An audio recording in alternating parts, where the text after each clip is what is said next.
From our studios this week in Los Angeles and Tampa, this is Green Tag, a theme park in 30. I'm Philip, and I'm joined as always by my co-host Scott Swinson of Scott Swinson Creative Development. On Green Tag, we look at the week's top news and break down why it matters for business professionals in the theme park space. This week, we are actually going to continue the Six Flags saga because they just keep doing things, you know. I'm not sure they're good things. Maybe some of them are good things, but they're things. They're things. They're doing things. They're doing things. The news keeps rolling out. And this week, what we heard was interesting. The reason I wanted to talk about this particular is because of Scott's expertise, which he could help us break some of this down. But in a nutshell, what we heard this week is that Six Flags as a whole, they're going to be instituting a charge to go to the haunted houses for the legacy Cedar Fair parks. Now, the legacy Cedar Fair parks, previously, the haunted houses had been included with admission. So like if you had a season pass or if you had a admission to the park on that day, when the haunted houses opened, they weren't necessarily open all day, but when they did open, you could just go to them and get in line. So they basically treated them like any other attraction that's at the park. They were just kind of included. That's the way that a lot of the legacy Cedar Fair parks operated. Now, however, they're going to operate more like the Six Flags model, which is where you're going to have to purchase a attraction pass for the haunted houses. And there are different options for these attraction passes, but to make things even a little bit more complicated, there are 4 locations where they're going to be testing out a new upcharge experience for The Conjuring. And that's not included in the attraction pass. So if you are at one of those locations and you want to do Halloween, you would pay for your admission ticket, then you would pay for your haunted house ticket for the other haunted houses. Then if you want to do The Conjuring, you'd pay additionally for that one. So you'd have these potentially 3 levels. So if this is sounding a little bit like the Lightning Lane system, trust your instincts, I think, on this. So plus, then again, there's also fast passes. So you have like the regular line for haunted houses, then you have the fast pass line, then you have the upcharge for this. So there's a lot of charges coming out for this. So this has understandably upset quite a few individuals, especially because this was not made clear when people purchased their season passes for this calendar year. And I think that is really where you're seeing the discontent, in that some of the pass holders are not. Well, I'm just going to read some comments. So this story is everywhere, obviously, and there's lots of comments out there. I'm just going to read some comments that range. There's a folks that said that it's going to lose a lot of customers this way because they're not paying extra for haunted houses. That's one perspective. Another perspective is saying they are cheating the 2025 season pass holders. They did not advertise this change when selling them passes. I do not like the business's practice of Cedar Fair where they changed their mind. That's perspective 2. And then perspective 3 is basically saying that if you're going to improve the quality of the attractions, there needs to be investment, and that investment comes from stuff like tickets. So we have a wide range from the pass holders about how they feel about this, where there are some that seem to be okay as long as the investment is going to actually happen in the haunts, right? Then you have the other 2 perspectives. The only other details that we have before we can get into this discussion, the only other details really is that a lot of the haunts at these legacy ones, all the haunted houses, they're coming back. So they are returning houses. So I think that's even further complicates the argument, right? Which is that why should you pay more, or pay anything, or pay more for a haunted house that is a returning haunted house that has come back? And I think the answer would be in the execution, which we don't know yet because they're not open. So the reason that I want to bring this up specifically with Scott is because of Scott's background with Busch Gardens, his background with Busch Gardens Tampa, and then after that, having worked with parks all over the world on Halloween and on this whole item. So Scott has a lot of experience in this, and a lot of, maybe he could help us with some of the insight as to. Well, first, I want to clarify that, when we say that this is completely new to Cedar Fair, all Cedar Fair parks, that's not 100% true, because Knott's has always been a separate admission price. Yes. For Halloween. That's true. That's true. Right. Yeah. So it's not, Knott's is all, and actually, funny you mentioned that too, because in all of these announcements, there's like two little asterisks, and they're like, basically they're like, you can purchase this haunted house pass. It's $10 for this, 15 for this, or whatever, and it's like asterisk, like not at Knott's. Because obviously Right. Knott's has its own pricing, which is more than any of this, and you have to buy for Halloween at Knott's anyway. So that's a good point. Well, and it's part of the reason that the Halloween product at Knott's has always been so far superior to all the other Right. Cedar Fair offerings, because they had the revenue, they had the money coming in, so therefore they could justify a higher spend. So let's start with the last one that you mentioned. If the intent is to elevate the Six, and we have both been to Six Flags haunts that have not been up to standard. Yeah. That, Fist Queen and Blacklight. But and I wish I were joking, but there are some. The problem with Six Flags haunts for me is that they're really all over the place. Yes. The quality level is just, some are excellent and some are just not. And sometimes even in the same park, some are excellent and some are just not. So if they're going to charge for them, yes, that's going to bring in some additional cash, or at least justify the budgetary spend from the corporate side. The flip side of that is the guest expectation is going to be higher. That's right. When you've got a free haunt, yeah, okay, it's a dark room and a couple people jump out and say boo. Fine, I didn't pay anything for it. That's okay. It's going to force them, whether they realize it or not, it's going to force them to up the quality level, or piss off a bunch of guests. As far as the guests who are saying, this is a bait and switch, basically, you promised us that this would be included and now it's not. For this transition year, that's just something the company's going to have to eat.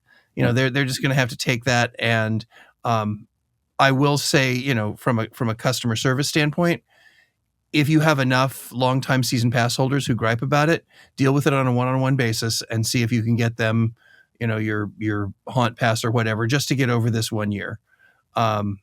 Because again, anytime there is a change like this, it's got to happen where someone gets disappointed or someone feels as though they've been screwed over. Yep. So do the best you can, Six Flags, to make it right with your guests. But don't make a mass announcement saying anybody who's ever had a pass is now going to get a free wristband to get into all the haunts. Don't go there, because that just kind of undermines what you're trying to move towards. Yep. But deal with guests who are truly upset. Because as Philip has said, these are different levels of frustration, or different kinds of reactions, I guess, is even more fair. So I think what they would love to do somewhere down the road is to make Halloween a separate admission, period. So make everything like Knott's, basically. Like, you think that's what they'd like to do? Because again, I think that's I actually believe, based on my experience, that's kind of industry standard. I agree. Is that you don't pay for each individual haunt. You pay to go into the event. Your season pass gives you a discount on that. We always tried to make it that the deepest discount was for season pass holders. Yeah. There were some flash sales, and I can't talk to it now because I really don't know. But there were some flash sales that got close to that, but we always made sure that our pass holders were the best taken care of when it came to discounts to those separate ticket prices. We went through this, almost 26 years ago now, I guess. We went through this very, very almost 27 years ago, because we started a year before. Anyway, we went through a lot of discussion to figure out, how do we do this? Is this a mix-in? Is this a separate ticket? And what we discovered, based on all of our research, and again, old research, so this may have changed, but based on our old research, and I still think to a certain extent it's true, it is much easier to go from a separate ticketed event to a mix-in than it is to go from a mix-in to a separate ticketed event. Yep. And if that is indeed their ultimate goal, to make everything like Knott's, then this is a stopgap measure. This is a we're going to test the waters and see how far we can go. people, nobody wants to pay extra for anything. I get that. I mean, no, that's just simply a customer thing. So be prepared, and I'm sure they are. I'm sure Six Flags is prepared to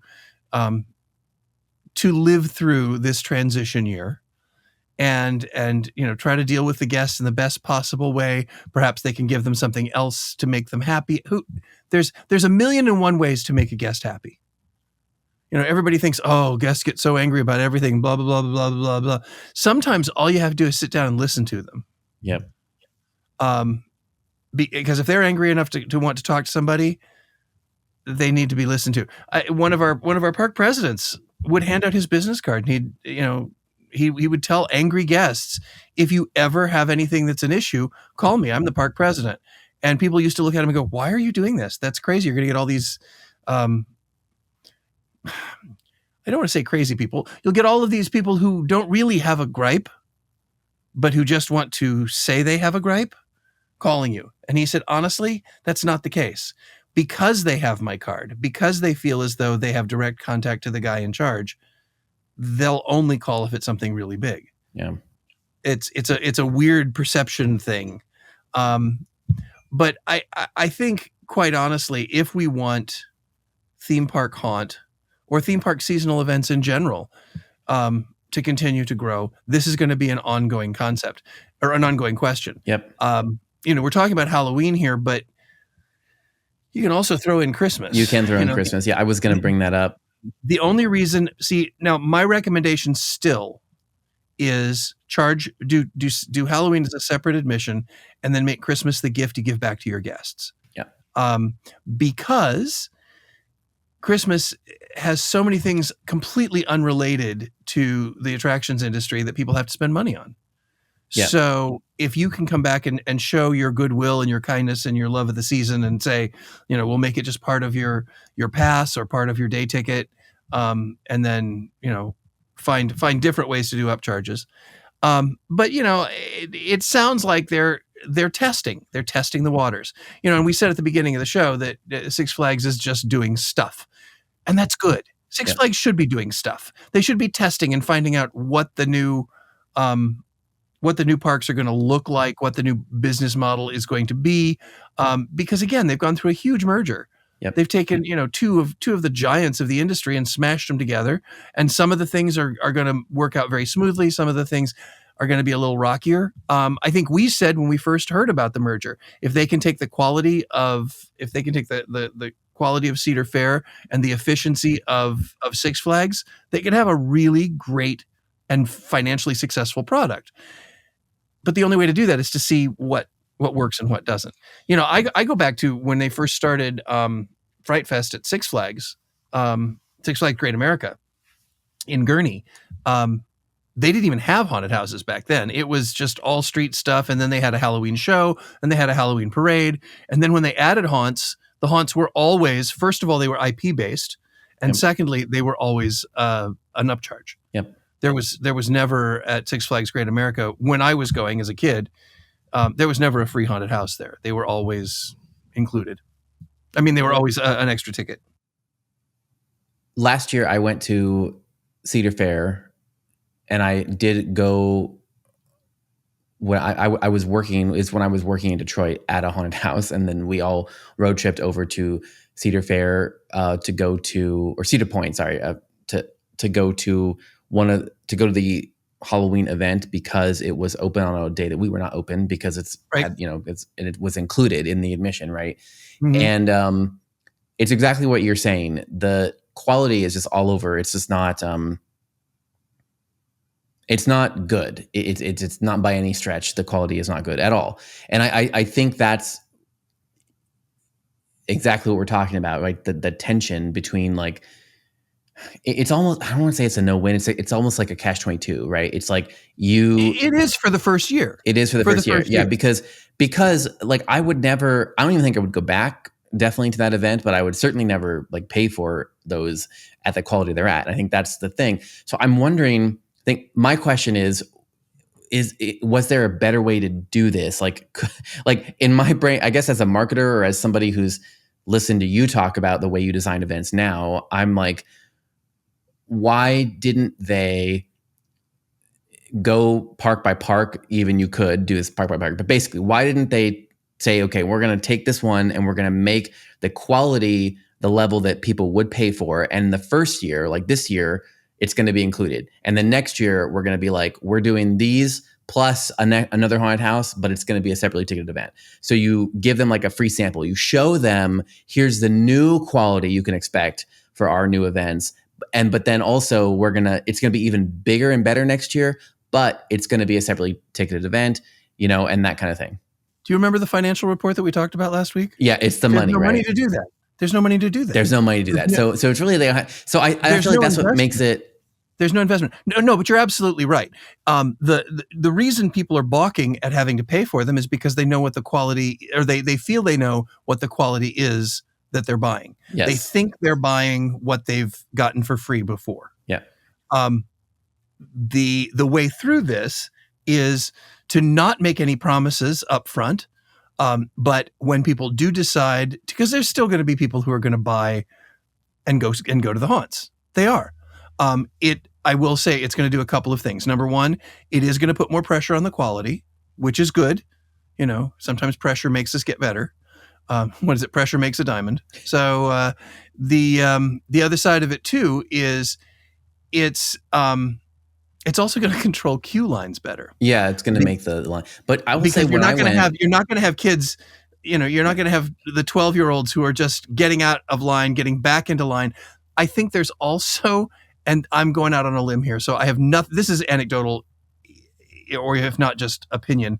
I also think it's going to help them with safety.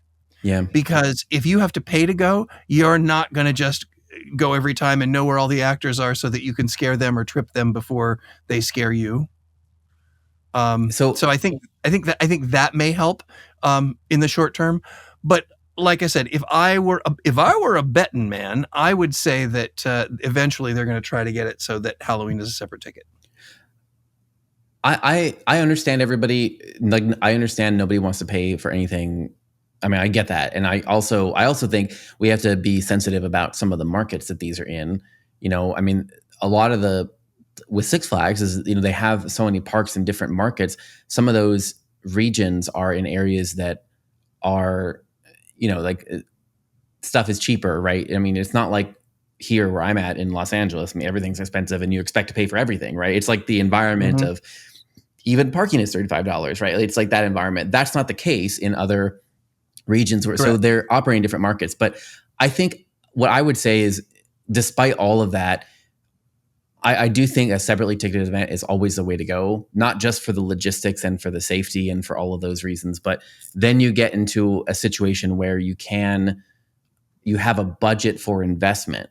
So you get people pay to go to the experience, which means it controls on the safety and it controls on the crowds and all that. But then there's also a budget for investment, which then allows you to create attractions that are worth going to. I think this problem that they're in right now is like, the haunts are not worth paying for, but they have no budget to pay for new haunts. And so now they're going to charge for stuff that they had last year, but then that's just going to throw people off in the brand. Like, I wonder if an answer would have been, I mean, this is radical, but like, just cut Halloween entirely and then say, we're only going to open Halloween at these few locations, and those locations we're going to charge for, and we're going to like move the set pieces and move the stuff and try to rebuild it one at a time. Again, does that help their overall brand? I mean, if they're trying to be your local park, that's going against what their master plan is.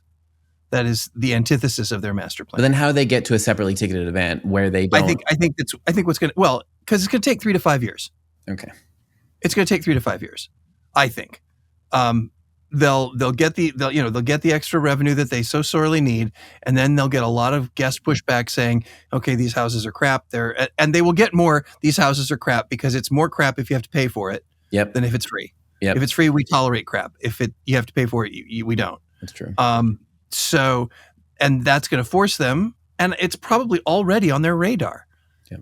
It's going to encourage them or reinforce the need to upgrade the quality, and then maybe another year of separate ticketed, then maybe the next year is you only have two options. You have a park pass or park plus haunt.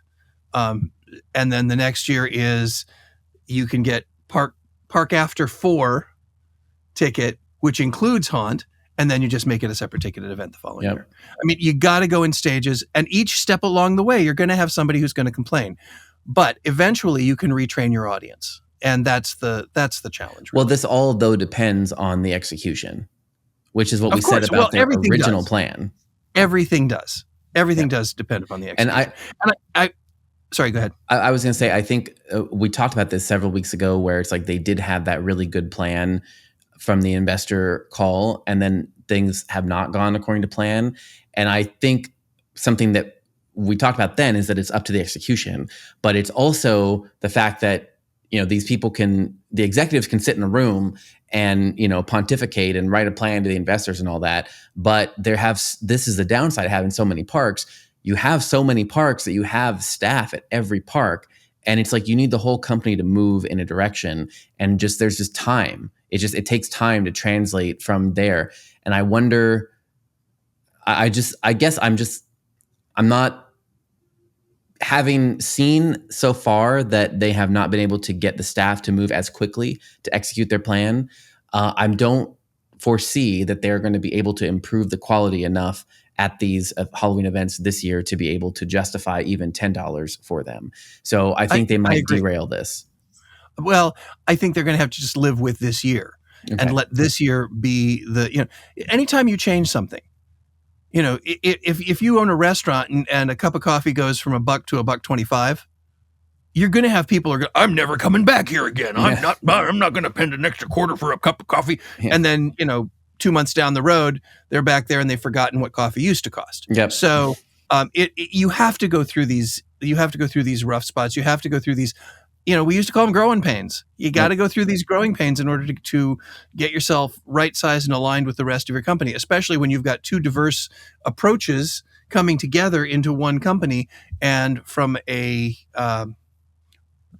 financial and an operational standpoint, you want to homogenize those together to make it so that there's an economy of scale going on there. Yeah. I will say that whenever we talk about Six Flags, it seems that we get a lot of response. We've had quite a bit of response on some of the videos that we've posted. A lot of comments on YouTube. And Philip, you've kind of gathered some of them and put them into categories. Can we address some of those? Yeah. So I did want to thank everybody for commenting on the last video. A lot of comments, there's over 80 comments, and a lot of very substantive comments, and I'll be trying to answer. We only have smart people who listen to it. We only have smart people who watch us. Oh yeah, of course. Smart people. Well, if you made it this far, that's true. In the video, that's true. But I do want to thank everybody for putting their questions in there. They're very substantive. I'm not sure I will have time to reply to everything because it's in the Halloween season and we're pretty slammed. But I did read through the comments, and I have put them into kind of a few buckets of items that we did not address in the previous video. So I did want to get to that. So the first is this theme where like Universal having eaten into the Six Flags market share in the last 7 to 8 years. That's been a theme in several comments. And what I would say to that is, see what we talked about, the regional elements. Like a lot of this is like, I think because we're in the theme park world, we're so focused on like Disney, Universal, Six Flags. I mean, we're so in this focus, but like most of the Six Flags attendees are like regional people who, we talked about this before when we talked about the whole destination versus regional approach, right? So I don't actually think it's eaten into their market that much, because really, if you're going to Universal or going to Disney, it's a destination. You're going to do that. Like you're going to work that into your plan, right? And then otherwise, you're going to stay within your region. So it's more like you're choosing between the regional parks. So you're choosing between like Hershey Park and some of the in that area, or Silver Dollar City and that. I would go so far as to say the only place that's happening is where a Universal Park and a Flags Park actually share demographic. Yeah. Actually share guests. Which is where in Florida. In California. Yeah. California is really the only place I can think of that actually has a Universal property and a Six Flags property. Yeah. In Florida, no. There's no way Universal has impacted the Six Flags attendance in any way, shape, or form. And even if there was a Six Flags park here, to Philip's point, Halloween Horror Nights is good, bad, or indifferent is the benchmark. I mean, it is it's the granddaddy. It's been around the longest. It's been operating full blast. It just keeps expanding. It's got a fan base that just doesn't quit. So if there were a Six Flags park that were to all of a sudden pop up here in Florida, yeah, it would be really hard for them to chip away at that market. Trust me, I tried it 26 years ago when we created Howl-O-Scream, and we decided, nope, we're not going to go toe to toe. We're not going to go toe to toe. And the guest said, well, it's all we'll come to see. So our differentiation point was we would create original stories, new stories, not just movie stories. That was and they focused on big sets and big scenic, and we focused on intimacy and human scares. So you have to carve out your niche. But to say that Universal has, outside of California, to say that Universal has pulled market share from Six Flags, I don't see it. Yep. Sorry.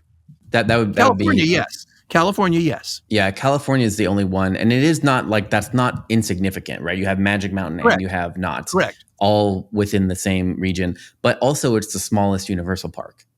Or maybe Singapore is smaller. That's possible. Singapore is smaller, but yeah, it's definitely on a different scale, right? And it's much easier to draw your lines of differentiation, right? Like you have the studio tour; it's still an active studio here, all that, and the lines are better. But okay, so moving on. So the next kind of bucket of comments, I think, had to deal with us not addressing the meal plans, which is something we totally forgot about. So last episode, we talked about the concept of that Six Flags talked about in their investor meeting, which is that they want to get more people in the park, especially season pass holders, to get them to return more often so they can then purchase items in the park. And we talked about food and beverage and merchandise being purchase options. And a lot of folks in the comments pointed out that they also sell the meal plans, which is like 2 meals per visit with unlimited visits and then unlimited drinks each visit. And especially comments like, how is the park supposed to make money when they're giving away the gate and the food? And so, Scott, what do you think?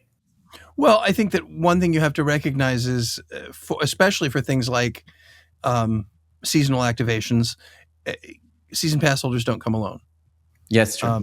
They bring friends, they bring family, and they're the ones who are usually the ringleaders who will say, well, I've got a pass, so I'll drive because I get free parking, and we'll go ahead and do this, do that, do this. And so therefore, those people that they bring along with them won't have the meal plan. And, I know there are people out there who are going to say, well, that's an outlier, Scott. That's not the vast majority. Trust me, it is the vast majority.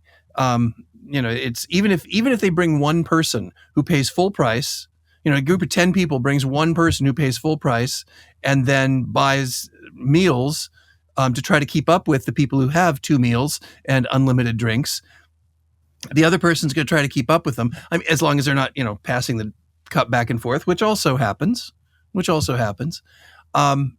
But what they have to do, especially at this transition period, is they have to keep the turnstiles turning. Yeah. They have to keep those turnstiles clicking. So I don't know whether the meal plan, yes, it is going to impact them, and I appreciate you guys bringing it up. That was our miss on not mentioning it. But I still don't think it's going to be that much of an issue because, quite honestly, especially during Halloween events, people rarely eat. They'll eat during the day, but they don't want to waste their time eating at night because, they've got to wait in a queue and they've got to make sure they get to all the haunts, and they got to there's a very limited time that they got to do everything.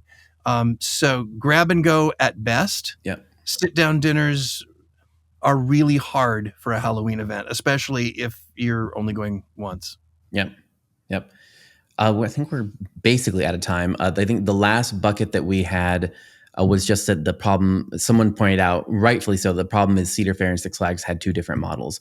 And we've talked about, I think we've kind of already discussed that, but especially when we started the show with the Halloween model. But this is exactly the problem, right? Is that they're cherry picking policies from one park and from the other park, and then they're putting them at back and forth, right? And they're like cross-pollinating ideas. And that is, like Scott said, anytime you make a change, it's going to cause friction. And so I think the thing I always say is like, it depends on the execution. Like, what are the haunts actually going to look like? What is the thing actually going to look like? What is it going to be like when you go there? Because I think that's where it's all gonna come out, because some of these policies could be really great implemented at the other counter parks, right? It just depends on how they actually do it. Well, and what's going to happen is, no matter they're for these first couple of years, they're kind of darned if they do, darned if they don't. That's right. The things that have worked at